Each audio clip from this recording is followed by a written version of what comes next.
आणि तुला खरंच तिच्यावर विश्वास बसलाय? सुषमाने आश्चर्याने श्वास रोखल्यालगत विचारले. तिच्या चेहऱ्यावरचे भाव अगदी माझ्या पतीचेच भासत होते.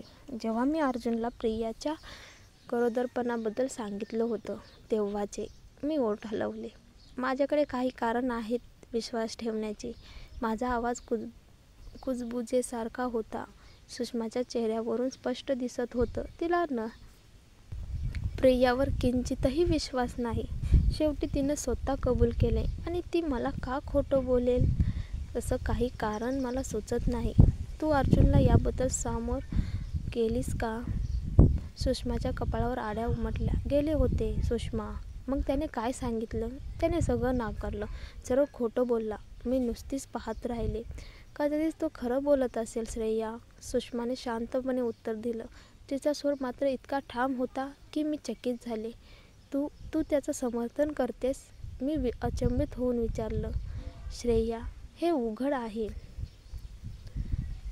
ती म्हणाली. मी अर्जुनला कित्येक वर्षापासून ओळखते. तू बघत नसताना त्याचे तुझ्याकडे पाहण्याचे भाव मी पाहिले आहेत. ते भाव खोटे नव्हते. याउलट प्रिया आपल्यासाठी पूर्णपणे परकी आहे. तिच्याकडे पाहिलं की मला नेहमी काहीतरी गडबड वाटायचं. मला खात्री आहे ती काहीतरी लपवते. स्वतःच्या स्वार्थासाठी ती कोणतीही खोटी गोष्ट रचेल. सुषमाचे शब्द माझ्या कानात खणखणत राहिले. माझ्या मनात प्रश्नांचा गोंधळ उसळला. कदाचित ती बरोबर आहे का? पण मी अजून स्वतःला सावरायच्या आधीच दरवाजा पुन्हा उघडला. अर्जुन आत आला. माझ्या हृदयाची धडधड छातीत उलटी पालटी झाली. त्याने आपली चर्चा ऐकली का? मी त्याच्या चेहऱ्यावर शोध घेऊ लागले, पण काही दिसत नाही. तो निर्विकार होता. सुषमाने हळूच माझ्या हाताला खोपराने ढुशी दिली आणि कुजबुजली. मी सांगितलेलं लक्षात ठेव. एका निस्त्रीच्या खोट्या शब्दांनी तुझं मन विषारी होऊ देऊ नकोस. इतकं म्हणून ती उठली आणि खोलीबाहेर निघून गेली. मला माझ्याच विचारांशी झगडायला सोडून. रात्रीचं जेवण झाल्यानंतरही माझ्या मनात एकच प्रश्न घोळत राहिला. कदाचित सुषमा बरोबर आहे. प्रियाने मला खोटं सांगितलं असेल का? मी टेबलाखालून जुना मासिक उचलून चाळत होते, पण मन मात्र पूर्णपणे त्या विचारात गुंतलेलं. जर प्रिया खोटं बोलत असेल तर का? तिच्याकडे मिळवायचं काय होतं? आधीच तिला अर्जुन मिळालेला आहे. मग गर्भावस्थेचं नाटक करण्याची काय गरज? हा प्रश्न अगदी सोपा वाटत होता, पण उत्तर मात्र मला सापडत नव्हतं. न सापडल्याने चिडचिड वाढली. दुसऱ्या बाजूला मला शंका डोकावत होती. कदाचित खोटं बोलणारे प्रिया नसून अर्जुन असेल. जर तो तिच्यावर प्रेम करत असेल तर तिचं रक्षण करण्यासाठी तो नक्कीच खोटं बोलेल. ज्याच्यावर प्रेम आहे त्याला वाचवण्यासाठी एखादा पुरुष काहीही करेल. तो मला म्हणाला होता की त्याचा प्रियाशी काही संबंध नाही, पण मी त्याच्यावर विश्वास ठेवू शकले नाही, कारण माझ्या नजरेसमोर ठोस पुरावा होता. त्याच्या ऑफिसच्या टेबलात ठेवलेला छोटा लाकडी डब्बा. त्या डब्यात मी स्वतः वाचलेल्या जुन्या प्रेमपत्राचा संग्रह होता. पत्र सुरुवातीला डिअर अशा संबोधनाने सुरू होत होती. ते पत्र माझ्यासाठी नव्हती हे मला ठाऊक होतं. त्यावेळी माझं आणि अर्जुनचं काहीही नातं नव्हतं. ती सगळी पत्र प्रियासाठीच लिहिलेली होती. तो अजूनही ती पत्र जपून का ठेवतोस? जर त्याच्याशी काही संबंध उरलेला नसेल तर एक पैसाही जास्त. पण तुझे विचार मला विकशील का? माझ्या कानाशी अचानक आलेल्या आवाजाने मी दचकले. अर्जुन माझ्या शेजारी झुकून पाहत होता. त्याचा स्वर हलका आणि खेळकर होता. मी थबकले. काय बघतेस एवढ्या तल्लीनतेने? त्याने डोकं वाकवत मानसिकाकडे पाहिलं आणि मग चेष्टेने कुजबुजला. म्हणजे हेच आवडतं तुला? फक्त ब्रीफ्स घातलेले स्नायूंचे डोंगरासारखे पुरुष? मी घाईघाईने मासिकाकडे पाहिलं आणि जवळजवळ श्वासच अडखळला. त्यांच्या पानावर खरंच अशा पोलरॉइड छायाचित्रांचा संग्रह होता. अर्धनग्न बॉडी बिल्डर्स. क्षणाचाही विलंब न लावता मी मासिक घट्ट बंद केलं. माझे गाल लाल झाले. मी अजिबात नाही. माझा आवाज चुकून जास्त मोठा झाला. मी घाबरत सुषमाकडे पाहिले. ती आईच्या पलंगाजवळच्या खुर्चीत गाढ झोपली होती. देवाचे आभार, माझ्या आवाजाने ती जागी झाली नाही. अर्जुन हसत माझ्याकडे पाहत म्हणाला, मग एवढं काय बघत होतीस? त्यांच्या चेहऱ्यावरचं खट्टाळ हसू त्याला काही वर्ष लहान भासत होतं. त्या हसण्याने माझा श्वास क्षणभर थांबला. मी घाईघाईने म्हणाले, फक्त तसंच, इकडंच तिकडंच. मासिक पुन्हा टेबलावर ठेवलं. अर्जुनने खांदे उडवले. उशीर झालाय, तू झोपून घे, मी आईवर लक्ष ठेवतो.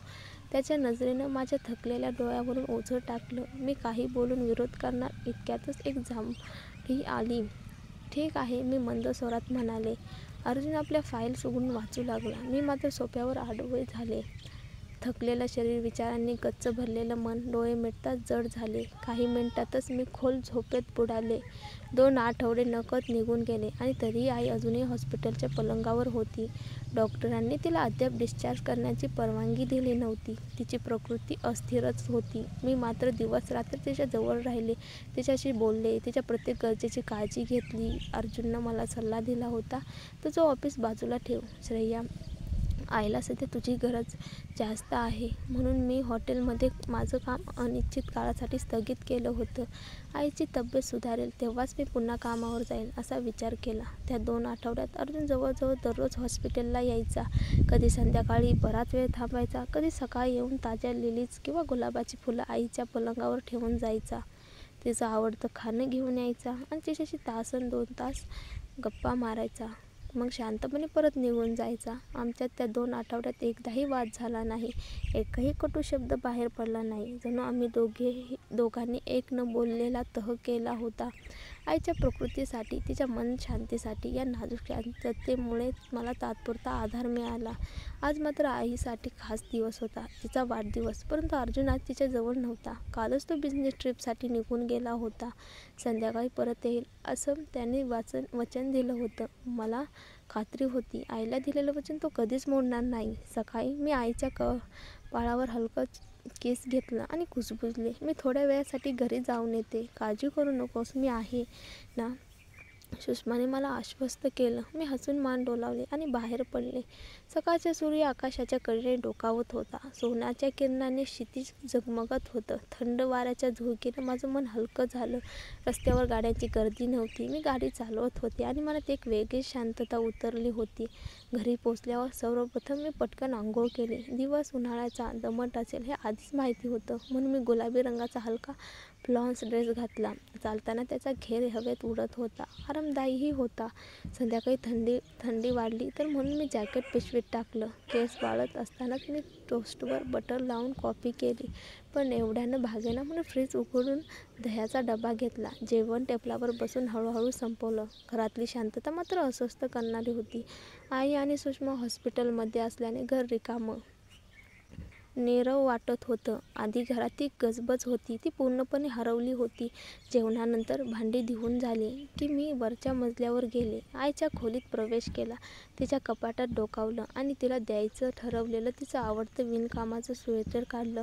आज वाढदिवशी हे देताना ती खुश होईल असा विचार करत होते. पण कपाट बंद करताना अचानक काहीतरी खाली पडलं.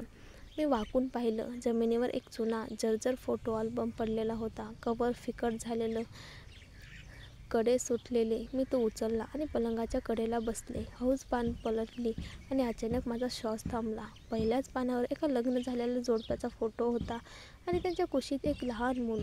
ती स्त्री तरुण होती, वय 20-22 वर्षापेक्षा जास्त नसेल. उंच, सडपातळ, आकर्षक. त्यांनी परिधान केलेलं लग्नाचं पांढरं गाऊन इतकं भव्य होतं की मला प्रिन्सेस डायनाच्या लग्नाची आठवण झाली. पांढऱ्या स्वरास्की क्रिस्टल्सनी सजवलेलं तिचे काळे भिन्न केस नाजूक शिण्यांमध्ये बांधलेले, डोक्यावर चमचमता टियारा.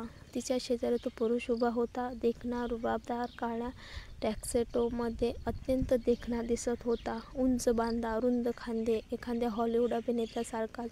त्याचा हात प्रेमाने स्त्रीच्या खांद्यावर ठेवलेला होता आणि दुसऱ्या हाताने त्याने त्या छोट्या बाळाला जपलं होतं.